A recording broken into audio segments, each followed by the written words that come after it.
Hello students, welcome to R K institute of education. Class 11 का chapter number 1 some basic concepts of chemistry हमारा चल रहा था। तो आज के लेक्चर्स में हम बात करेंगे कुछ न्यू टॉपिक्स की, जिसमें सबसे इंपॉर्टेंट टॉपिक जो चैप्टर से आता है that is to find the empirical formula and the molecular formula of the compound. तो उसको आइए हम समझते हैं। तो सबसे पहले हम बात करेंगे पहले परसेंटेज कंपोजिशन की, उस पर आते हैं। उसके बाद फिर एम्पेरिकल फार्मूला और मॉलिक्यूलर फार्मूला क्या होते हैं, फिर आपको वो समझाते हैं। तो अगर आपको किसी भी एलिमेंट का परसेंटेज कंपोजिशन चाहिए उस एलिमेंट का उस कंपाउंड के अंदर, तो वो हम कैसे निकालते हैं। तो percentage composition of any element is equal to mass of that element divided by the molecular mass of that compound into में 100। देखिए, परसेंटेज कंपोजिशन से हमें ये पता लग जाएगा, जैसे सपोज करो यू हैव अ वाटर, तो परसेंटेज कंपोजिशन से हमें ये पता लगेगा कि वाटर के अंदर कितना परसेंट जो है वो हाइड्रोजन मौजूद है और कितना परसेंट उसके अंदर ऑक्सीजन एटम मौजूद होता है। तो उनकी प्रेजेंस के परसेंटेज के प्रेजेंस को पता करने के लिए हम परसेंटेज कंपोजिशंस का फॉर्मूला यूज़ कर सकते हैं। तो जैसे मैंने वाटर के केस में पता किया है कि what is the percentage composition of hydrogen atom and then percentage composition of oxygen atom. तो अगर मुझे percentage composition of hydrogen atom चाहिए तो ऊपर हम लिखेंगे मास ऑफ दैट एलिमेंट। तो मैं अभी बात कर रहा हूँ हाइड्रोजन एटम का। तो हाइड्रोजन एटम का कितना मास है वाटर मॉलिक्यूल में, तो एक हाइड्रोजन एटम का मास 1 होता है, तो 2 हाइड्रोजन का मास हो जाएगा 2। डिवाइडेड बाय में क्या लिखना था, molecular mass of that compound. तो molecular mass of water molecule होता है 18 और इनटू में 100 because we going to find percentage. तो 2/18 इंटू में 100 कैलकुलेट करेंगे तो वी गेट 11.1%।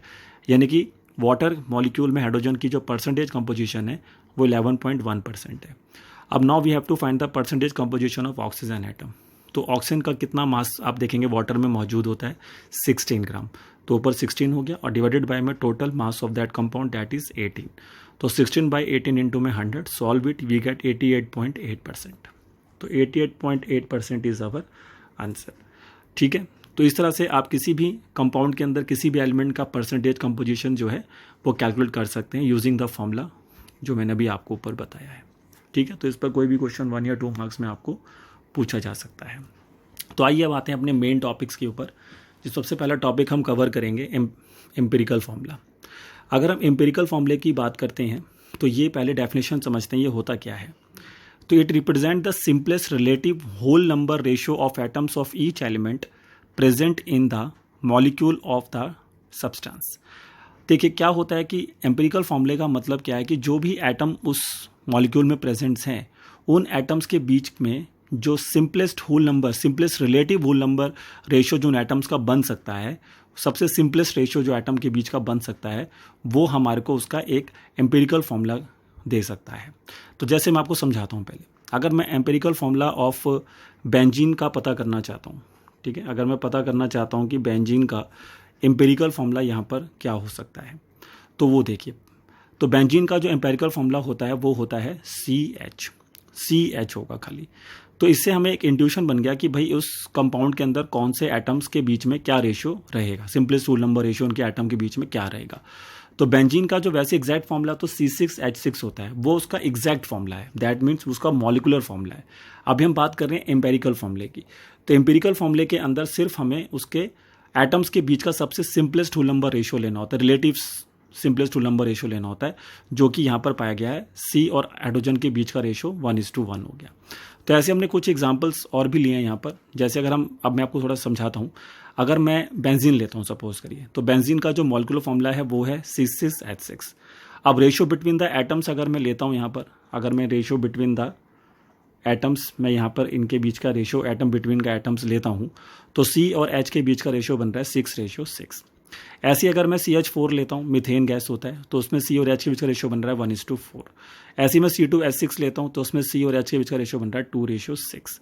ये बट इनके एग्जैक्ट मॉलिकुलर फार्मूला है, जो एग्जैक्ट नंबर ऑफ एटम्स जो उस मॉलिक्यूल में प्रेजेंट होते हैं वो आपको मॉलिकुलर फार्मूला देता है। अगर मैं मॉलिकुलर फार्मूला की डेफिनेशन आपको दिखाऊं तो वो क्या है, molecular formula of a compound is one which expresses as the actual number of atoms of each element present in the one molecule। Actual number of atoms पता लग रहा है। जैसे बेंजीन के फॉर्मूले में कार्बन के एक्चुअल एटम 6 हैं और हाइड्रोजन के भी एक्चुअल एटम 6 हैं, लेकिन सिर्फ अगर हम उनका एक simplest whole number ratio find करते हैं तो वो सिंपलेस्ट होल नंबर रेशियो अगर इसको मैं सॉल्व कर दूं तो 6 का रेशियो क्या बन जाएगा 1:1, और उससे जो फॉर्मूला तैयार होगा that is becomes it's empirical formula. तो वो उस एटम का क्या बन जाएगा, एम्पेरिकल फॉर्मूला बन जाएगा। ये देखिए, तो इसका एम्पेरिकल फॉर्मूला जो क्रिएट हो रहा है यहाँ पर वो हो रहा है सिंपली CH। इसी तरह से अगर मैं मीथेन गैस में जाता हूँ तो वहाँ पर C और H में फॉर्मूला बना मेरा, मतलब रेशो बना 1:4 मॉलिक्यूलर फॉर्मूले के हिसाब से। लेकिन इसको अगर मैं सिंपलेस्ट कर दूँ, उसको सिंप्लीफाई कर दूँ, तो अभी भी ये यही रहेगा, इससे सिंपलेस्ट हो नहीं सकता। तो इसका जो एम्पेरिकल फॉर्मूला है और इसका जो मॉलिक्यूलर फॉर्मूला है वो सेम है। तो इसका मॉलिक्यूलर फॉर्मूला हुआ CH4, तो इसका एम्पेरिकल फॉर्मूला भी वही हुआ CH4। आ रहा है समझ में? अब ऐसी अगर मैं C2H6 लेता हूँ, C2H6 is a ethane gas, तो उस केस में अगर मैं जाता हूँ और इथेन गैस के अंदर ये काम करता हूँ, तो C और H का बीच का रेशो रहा 2:6, यानी यहाँ पर कार्बन के 2 एटम और हाइड्रोजन के 6 एटम प्रेजेंट है। बट इसको अगर मैं सिंपलेस्ट होल नंबर रेशो में कन्वर्ट करता हूँ तो इट बिकम्स 1:3। तो 1:3 के हिसाब से जो फॉर्मूला तैयार हुआ दैट इज CH3। तो CH3 इथेन गैस का एम्पिरिकल फॉर्मूला हुआ, लेकिन C2H6 उसका क्या होगा, मॉलिक्यूलर फॉर्मूला हुआ। तो इनके बीच में जो नंबर आ रहा है, जैसे आपने देखा कि इस 1:1 में जो नंबर अवेलेबल है, जिसको हम इसको मल्टीप्लाई करें इस रेशो को, तो वो उसका एग्जैक्ट मॉलिक्यूलर फॉर्मूले में कन्वर्ट होगी। तो वो नंबर कौन हुआ, 6 हुआ। 6:6 से ये नंबर बनता है। यहाँ तो वो नंबर कुछ नहीं हो रहा क्योंकि दोनों सेम ही है। बट इस केस में अगर 1:3 से we have to go for 2:6, तो वो नंबर हमारे लिए 2 होगा, क्योंकि 1:3 रेशो को हम 2 से मल्टीप्लाई करेंगे तो वी गेट 2:6। तो यहाँ पर ये n बड़ा इंपॉर्टेंट है, क्योंकि एम्पिरिकल फॉर्मूले से मॉलिक्यूलर फॉर्मूला बनाना होता है, तो ये n हमारे लिए हेल्प करता है यहाँ पर। इसीलिए जब हमने इसका फॉर्मूला यहाँ पर क्रिएट किया तो ये n की जो इंपॉर्टेंस है ये काफ़ी इंपॉर्टेंट है।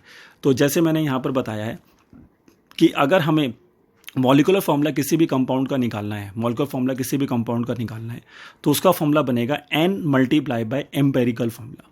आ रहा है समझ में? ये n से मल्टीप्लाई होगा। जैसे बेंजीन के केस में n कितना था, 6, ये देख सकते हैं। एम्पिरिकल फॉर्मूला में 1:1 का रेशो था, उसको मैं 6 से मल्टीप्लाई करूंगा, then we get the exact ratio जो होता है 6:6, जो उसका मॉलिक्यूलर फॉर्मूला ला के देगी। इसी तरीके से इथेन के केस में यही n मेरे लिए कितना हुआ, 2 हुआ। तो मैं इस रेशो को जब 2 से मल्टीप्लाई करूंगा तो we get the exact number of atoms present of ethane molecule, तो वो देखिए 2:6 बनता है। तो इसी तरह से ये n हमारे लिए इंपॉर्टेंट है। तो मॉलिक्यूलर फॉर्मूला निकालने का तरीका यही है कि हमें n से मल्टीप्लाई करना होता है अपने एम्पेरिकल फॉर्मूले को। आ रहा है समझ में? जैसे अगर मैं बेंजीन का एम्पिरिकल फॉर्मूला देखूं तो वो है CH, और n उस केस में कितना था, 6। तो 6 मल्टीप्लाई बाय CH होगा तो आंसर बनेगा C6H6, जो कि बेंजीन का एग्जैक्ट फॉर्मूला हो जाता है। और इस n को निकालने का जो फॉर्मूला है वो आपको हमेशा याद रखना है, वो होता है मॉलिक्यूलर मास या फिर मोलर मास कह लीजिए, डिवाइडेड बाय में एम्पेरिकल फॉर्मूला मास। इसका मतलब यहाँ पर क्या है, फॉर्मूला शॉर्ट फॉर्म में लिखा हुआ है, तो आप इसको फुल फॉर्म में लिख लीजिए। तो एम्पेरिकल फॉर्मूला मास, मतलब जो एम्पेरिकल फॉर्मूला आपने बनाया, एम्पिरिकल फॉर्मूला बनाया, उसका मास नीचे आएगा और ऊपर उस मॉलिक्यूल का जो मास आपको गिवन होगा पेपर में वो आप उसको ऊपर रखेंगे, तो उससे आपको n मिल जाएगा। और जब आपको यहाँ से ये n मिल जाएगा तो उस n को जब आप एम्पेरिकल फॉर्मूले के साथ मल्टीप्लाई करेंगे, यहाँ भी इसका मतलब फॉर्मूला है, ठीक है, तो उसके साथ जब हम इसको मल्टीप्लाई करेंगे तो फिर हमारा मॉलिक्यूलर फॉर्मूला हमें मिल जाएगा।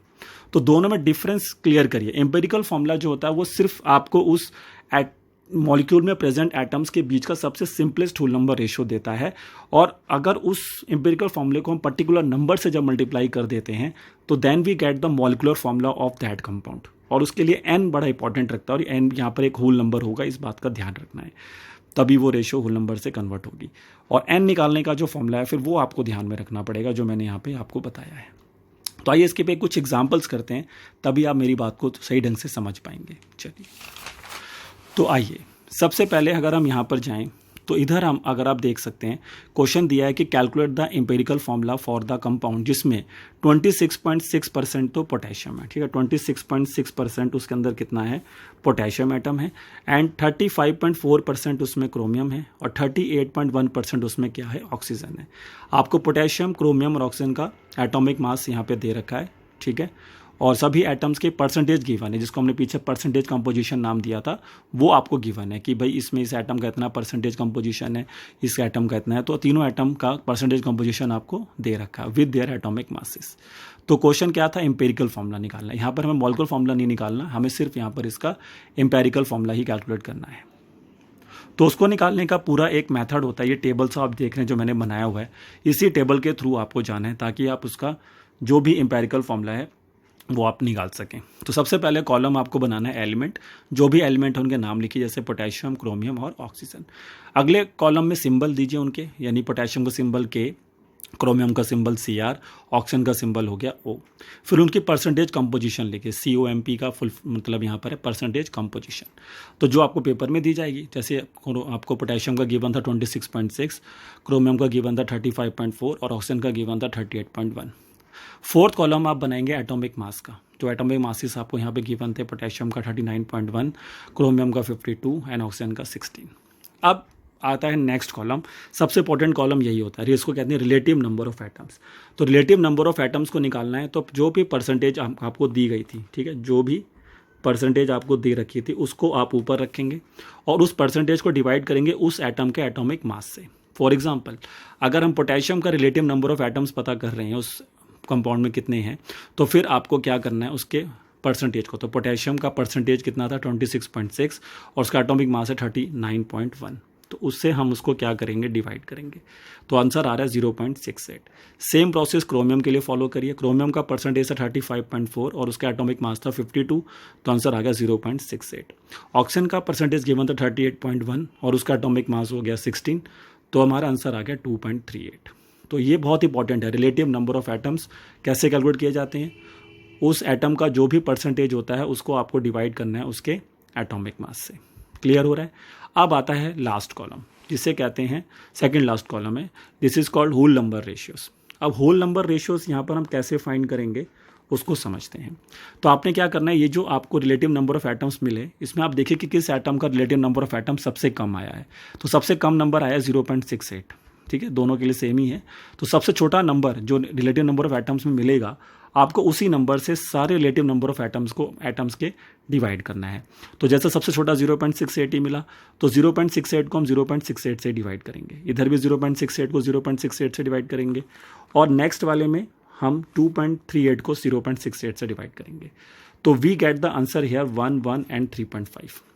अगर ये जो आंसर्स आपके आ रहे हैं ये होल नंबर्स रेशियो होना चाहिए था, बट अब ये कंप्लीटली होल नंबर्स में कन्वर्ट नहीं हुए हैं। तो आपने क्या करना है उसको, जैसे मान लीजिए आपका आंसर यहाँ से 0.23 कुछ आता है, तो आप उसका जो होल नंबर्स है वो 0 मतलब बना सकते हैं। वैसे तो 0 नहीं आएगा क्योंकि एटम तो कुछ ना कुछ एग्जिस्ट करता है। तो फॉर एग्जांपल इसका आंसर मान लीजिए आपको सॉल्व करके 1.23 आता है, तो आप उसको अप्रॉक्सीमेट 1 ले लेंगे। अगर वो 1.89 है तो आप उसको अप्रॉक्सीमेटली 2 ले लेंगे। तो इस तरह से आपको एक होल नंबर ही क्रिएट करने हैं।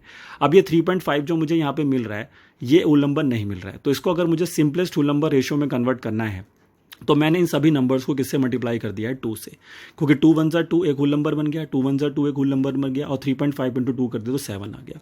तो now we get the simplest whole number ratio between the atom is 2, 2 and 7। तो यहाँ आपको इस बात का ध्यान रखना है कि ये जो होल नंबर्स ही क्रिएट होने चाहिए, होल नंबर्स रेशियो ही यहाँ पर काम करता है, जैसा कि आपने देखा होगा। तो अब ये 2 to 7 जो है मेरे पास सबसे सिंपलेस्ट होल नंबर रेशियो इन एटम्स का आ चुका है। तो एम्पेरिकल फॉर्मूला हम इसी रेशियो से क्रिएट कर लेंगे, ठीक है। जैसे आपने देखा कि पोटेशियम, उसके बाद कौन था क्रोमियम, और लास्ट वन इज ऑक्सीजन। तो उनके बीच का सिंपलेस्ट होल नंबर रेशियो बना 2:2:7। तो उसको आप कन्वर्ट कर दें एम्पेरिकल फॉर्मूले में, कैसे, K2Cr2O7। तो याद होगा आपको इस कंपाउंड के बारे में, 10th क्लास में भी ये कंपाउंड थोड़ा सा आपको याद जरूर आ रहा होगा। It is very good oxidising agent. तो ऑर्गेनिक केमिस्ट्री में आपने इसको देखा था यूज़ करते हुए कार्बोनेट्स कंपाउंड चैप्टर्स में। तो K2Cr2O7 is very good oxidising agent, this is called potassium dichromate. तो K2Cr2O7 जो यहाँ पे बन रहा है ये इस कंपाउंड का एम्पेरिकल फॉर्मूला आपके पास आ गया है, ठीक है। अब एक और एग्जांपल्स हम लेते हैं। ये एग्जांपल एनसीईआरटी का है, 1.2 एग्जांपल है, मतलब देख लेना एनसीईआरटी में एक एग्जांपल होगा जरूर इस तरह से, जो कि एम्पेरिकल फार्मूला और मॉलिक्यूलर फार्मूला के ऊपर दिया हुआ है। तो इसमें पहले से ही हमें पता है 3 एटम दिए होंगे, एक है कार्बन, हाइड्रोजन और क्लोरीन, और ये हमारे एलिमेंट्स हो गए। उनके सिंबल्स हमने लिख लिए CH और Cl, और उनकी परसेंटेज ये हमें दी जाएगी, this is given in the questions. तो कार्बन का परसेंटेज हमें गिवन होगा 24.27, हाइड्रोजन का हो गया 4.07, और क्लोरीन का वहाँ पे गिवन है 71.65। साथ ही साथ आपको इसका यहाँ पर जो भी मॉलिक्यूलर मास होगा इस कंपाउंड का, जिसका आप ढूंढ रहे हैं, जिसका मॉलिक्यूलर फॉर्मूला आप ढूंढ रहे हैं, वो भी उस क्वेश्चन में गिवन होगा, मोलर मास, ठीक है। तो इस क्वेश्चन में 2 चीज़ें गिवन है, एक तो सभी एटम की परसेंटेज गिवन है, कार्बन का 24.27 गिवन होगा, हाइड्रोजन का 4.07 है, और क्लोरीन का वहाँ पर 71.65 होगा, ठीक है। तो अब ये चीज़ तो हमने करना ही है। पहला कॉलम हमने एलिमेंट का बनाते हैं, फिर उनके सिंबल्स का, फिर उनके परसेंटेज कंपोजिशंस का, फिर हम लिखते हैं उनके एटॉमिक मासेस, ठीक है। सेम प्रोसेस फॉलो करना है। कॉलम्स ध्यान रखना कि किसके बाद मुझे कौन सा कॉलम बनाना है। तो सबसे पहला कॉलम एलिमेंट का, फिर सिंबल का, फिर परसेंटेज कंपोजिशन, फिर एटॉमिक मास, और एटॉमिक मास के बाद जो नेक्स्ट कॉलम बनता है वो रिलेटिव नंबर ऑफ एटम्स का बनता है, जो कि परसेंटेज बाय एटॉमिक मास होता है, ठीक है।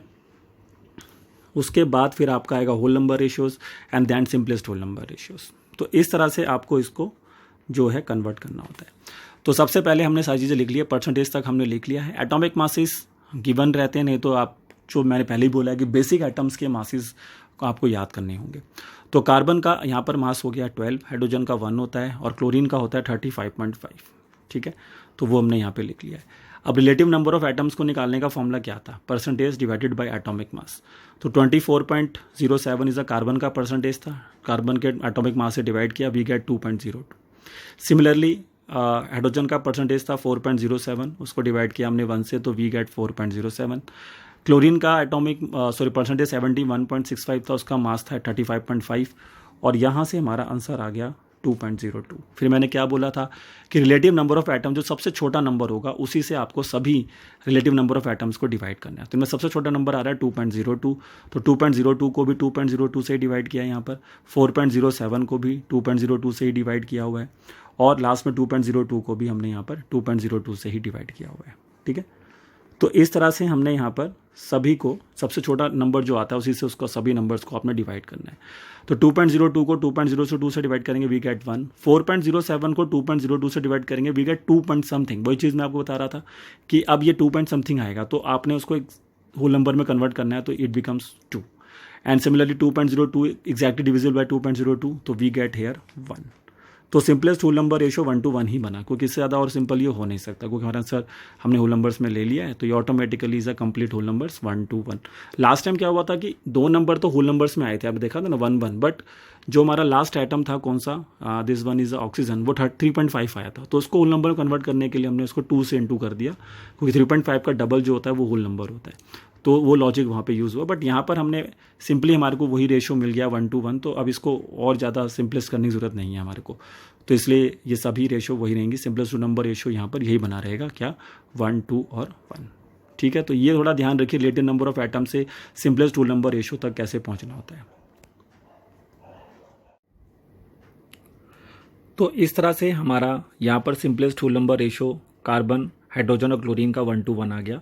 तो उसके हिसाब से अगर हम एम्पेरिकल फॉर्मूला इसका तैयार करेंगे तो हमारा आंसर बन जाएगा CH2Cl, क्योंकि कार्बन का atom simplest whole number ratio में 1 था, हाइड्रोजन 2 और क्लोरीन यहाँ पर 1 आया था, ये देखिए 1:1। तो उसके हिसाब से एम्पेरिकल फॉर्मूला आ गया CH2Cl। इस क्वेश्चन में जैसे मैंने बताया था कि इस कंपाउंड का मोलर मास आपको गिवन है 98.96 ग्राम, जो मैंने यहाँ पे लिखा है मोलर मास, ये ऑलरेडी गिवन था इस क्वेश्चन के अंदर। तो now we have to also find the molecular formula. Last question में हमने सिर्फ एम्पेरिकल फॉर्मूला ही फाइंड किया था, तो K2Cr2 हमारा आंसर आ गया था। बट इस वाले क्वेश्चन के अंदर हम एम्पेरिकल फॉर्मूला जो हमारे पास आ गया है CH2Cl, इससे अब हम इस कंपाउंड का मॉलिक्यूलर फॉर्मूला भी निकालेंगे। तो आपको याद होगा मॉलिक्यूलर फॉर्मूला निकालने के लिए we have to find the n, that whole number, और उस n को निकालने का फॉर्मूला था मोलर मास या मॉलिक्यूलर मास जो भी दिया जाता है उसको एम्पेरिकल फॉर्मूला मास से डिवाइड करना होगा। तो ये जो मैंने अब एम्पेरिकल फॉर्मूला निकाला है, मुझे अब इसका मास चाहिए होगा, तो इसको एज ए मॉलिक्यूल ट्रीट करेंगे आप और इसका मास निकाल लीजिए। तो कार्बन का यहाँ पर 1 एटम है, तो मैंने मास निकाला है, देखिए कार्बन का 1 एटम हुआ तो 12 हो गया।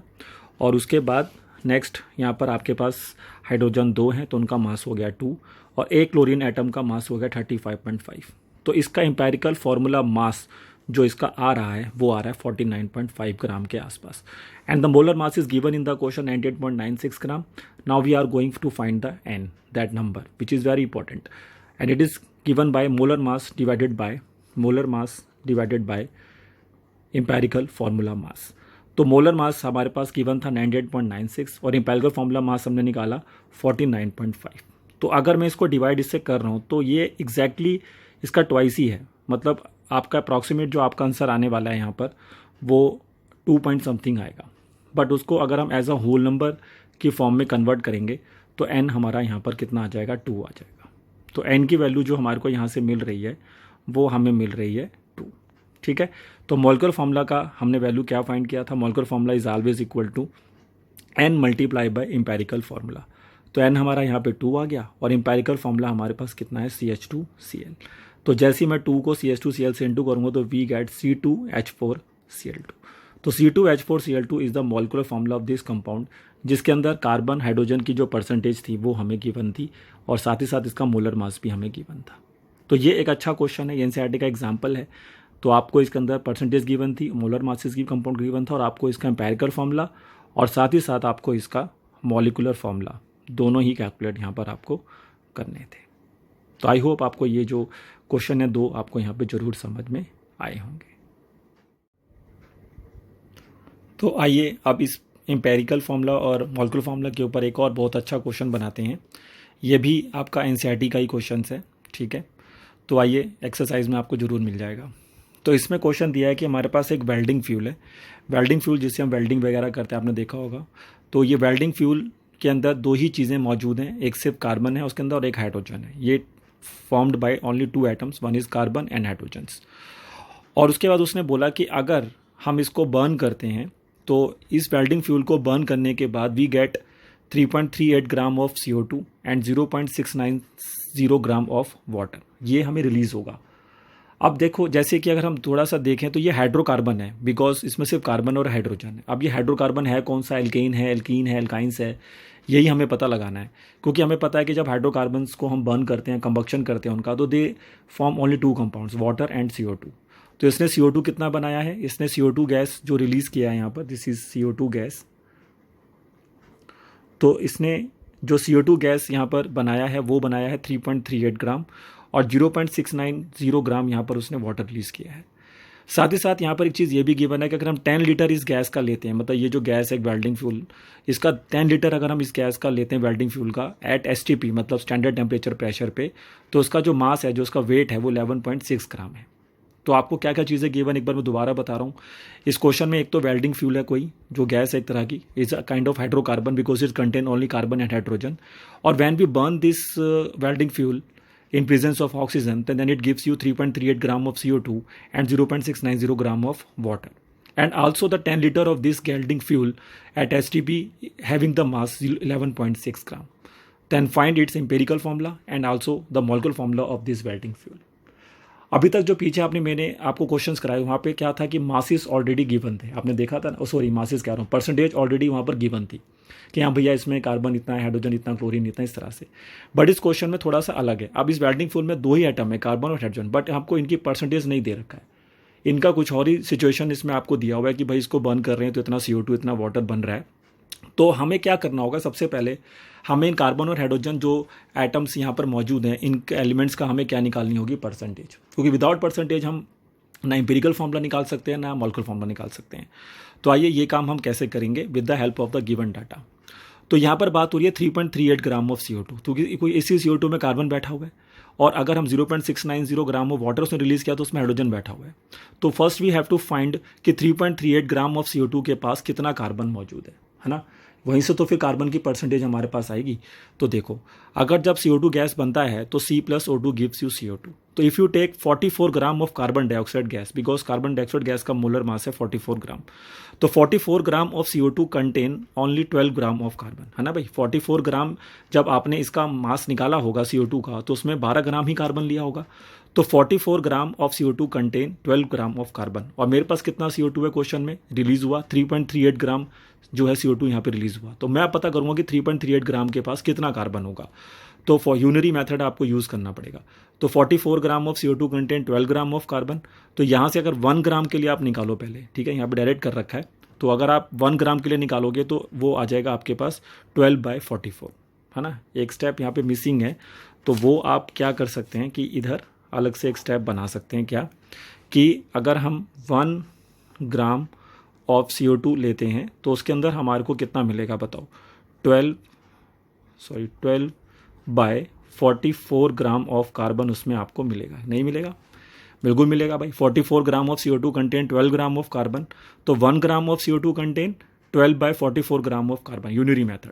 तो हमें 3.38 ग्राम में पता करना है। तो 3.38 ग्राम ऑफ CO2 कंटेन कितना, 12/44 मल्टीप्लाई बाय 3.38, ऑब्वियस ही बात है इतना। तो इसको जब हम कैलकुलेट कर लेंगे तो we get the answer 0.9212 gram of carbon atom. तो इसके बीच में आपको ये वाला जो स्टेप है जो मिसिंग आउट था यहाँ पे, वो आप यहाँ पे रख सकते हैं कि 44 gram of CO2 contain 12 gram, तो 1 gram of CO2 contain 12/44 gram of carbon. तो 3.38 ग्राम ऑफ CO2 कंटेन कितना, how much, 12/44 multiply by 3.38, and we get the 0.9212 gram of carbon atom, इतना कार्बन हमारा 3.38 ग्राम CO2 में मौजूद है। अब सेम तरीका लगाकर हम इसमें पता करेंगे कि 0.690 ग्राम ऑफ वाटर में कितना हाइड्रोजन एटम मौजूद है। देखिए, तो सेम काम इसमें भी करिए। अब जब वाटर अगर आपका फॉर्म होता है तो H2 + O2 gives you H2, तो ये 18 ग्राम ऑफ H2 है। देखिए, तो 18 ग्राम ऑफ H2O के अंदर कितना हाइड्रोजन्स होता है बताइए। तो 18 gram of H2O contain 2 gram of hydrogen atom, है ना भाई। अगर आपने जब 18 ग्राम ऑफ H2O निकाला था तो उसमें 2 ग्राम ही हाइड्रोजन एटम लिया था। तो यूनरी मेथड के अकॉर्डिंग अगर आप चलें तो 18 ग्राम of water contain 2 gram of hydrogen atom, तो फिर मुझे बताइए 1 ग्राम ऑफ वाटर में कितना होगा फिर।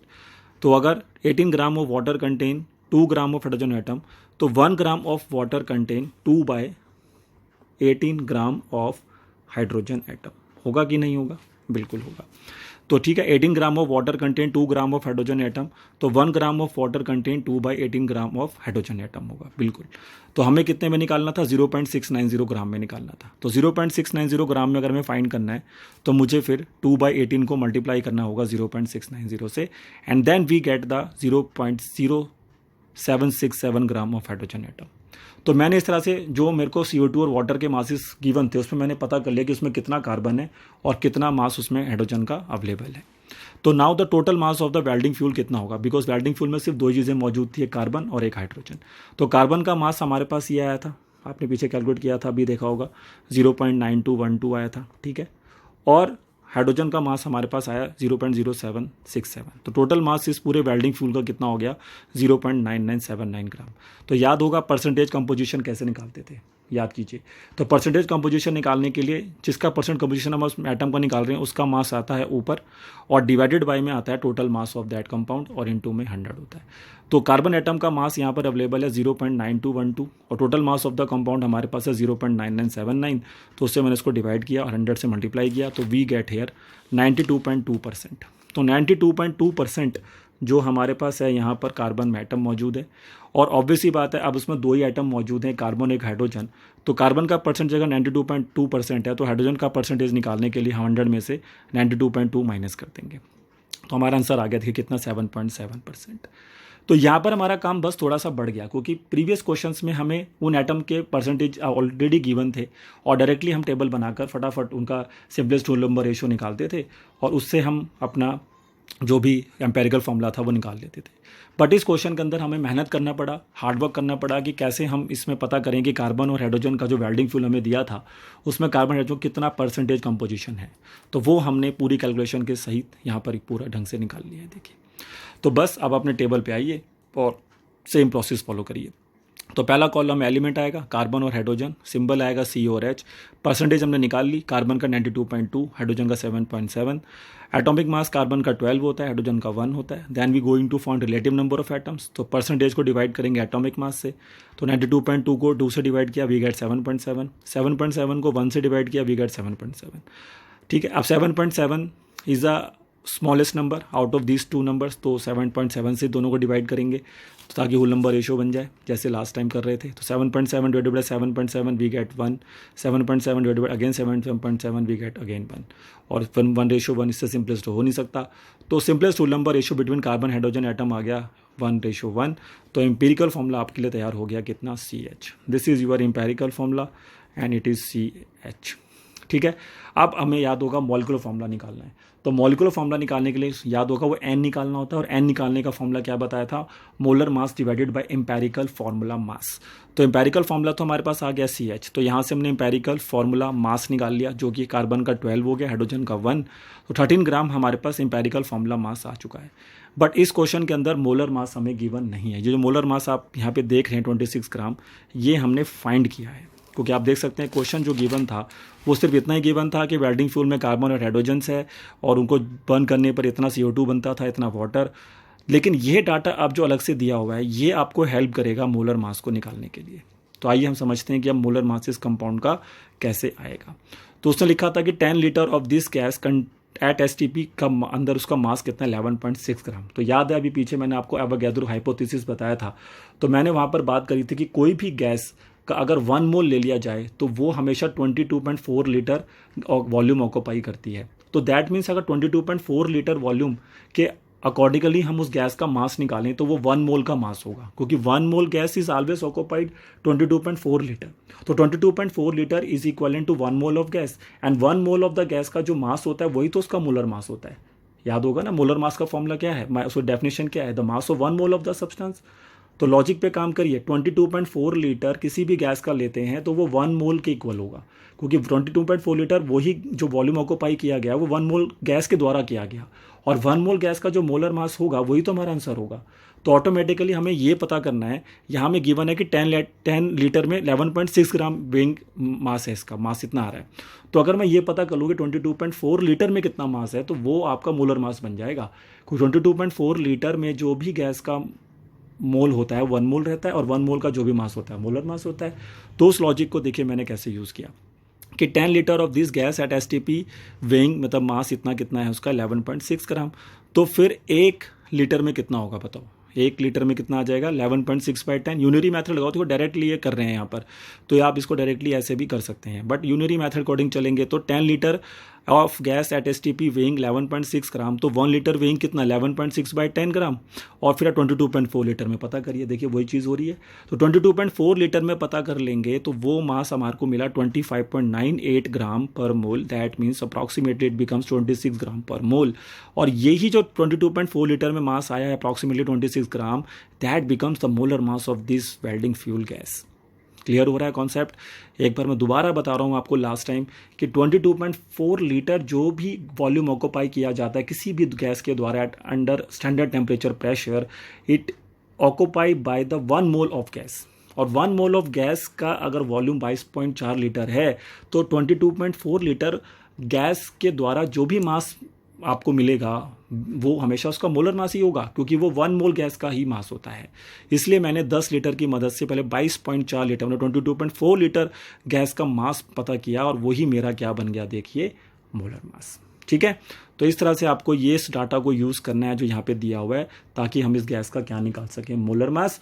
अब हम यहाँ पर एन को फाइंड कर लेंगे, देखिए कैसे। तो एन निकालने का फॉर्मूला क्या था, molar mass divided by empirical formula mass. तो मोलर मास हमारे पास 26 ग्राम पर मोल आ चुका है, तो 26 को मैंने ऊपर लिखा। मोलर एम्पेरिकल फॉर्मूला मैंने 13 पहले निकाल लिया था, आपको याद होगा। एम्पेरिकल फॉर्मूला मास मतलब एम्पेरिकल फॉर्मूले का जो मास होगा CH था ना, तो 12 + 1 13 आ गया था। तो 26/13 एग्जैक्टली होल नंबर मिल रहा है, देखिए 2 बढ़िया से। और मॉलिक्यूलर फॉर्मूला होता था, याद होगा, N multiply by empirical formula, तो N हमारा 2 आ गया। एम्पेरिकल फॉर्मूला हमारे पास CH आया था, याद होगा, और 2 को CH से मल्टीप्लाई करें तो वी गेट C2H2। तो याद है C2H2 is alkyne, it is ethyne gas. तो याद रखिए जो इथाइन गैस होती है ना वो वेल्डिंग फ्यूल्स में यूज़ होती है। तो मैंने आपको पहले बताया था इट इज़ अ हाइड्रोकार्बन, बस हमें पता करना था ये कौन सा हाइड्रोकार्बन है, ये एल्केन है, एल्कीन है, एल्काइन है, तो इट इज़ अ एल्काइन। और एल्काइन में भी ये कौन सा है, इथाइन, बिकॉज 2 कार्बन में अगर आप बनाते हैं एल्काइंस को तो इट बिकम्स इथाइन। ठीक है, तो बहुत ही अच्छा न्यूमेरिकल है, बिकॉज इसमें परसेंटेज कंपोजिशंस भी हमें खुद ही फाइंड करना पड़ा। और उसके बाद बस ये टेबल है सर, ये टेबल का जो फॉर्मेट है ये आपको मेमोराइज करके रखना होगा, कैसे हम सिंपलेस्ट होल नंबर रेशियो तक पहुंचेंगे, फिर कैसे वहाँ से एम्पेरिकल फॉर्मूला तक पहुंचेंगे, फिर एम्पेरिकल फॉर्मूला मास निकालेंगे, और सबसे इंपॉर्टेंट अगर उसके बाद उसने मॉलिक्यूलर फॉर्मूला के लिए बात की गई है तो then you go for this whole number n, और उसके लिए मोलर मास होना जरूरी होता है। तो मोलर मास अगर क्वेश्चन में नहीं गिवन है तो जैसे अभी हमने यहाँ पे डाटा के थ्रू निकाला, कभी कभार हमें वेपर डेंसिटी दे देता है, तो मैंने आपको बताया था कि वेपर डेंसिटी का ट्वाइस कर दिया जाए तो मॉलिक्यूलर मास होता है, तो उससे आप मोलर मास भी फाइंड कर सकते हैं।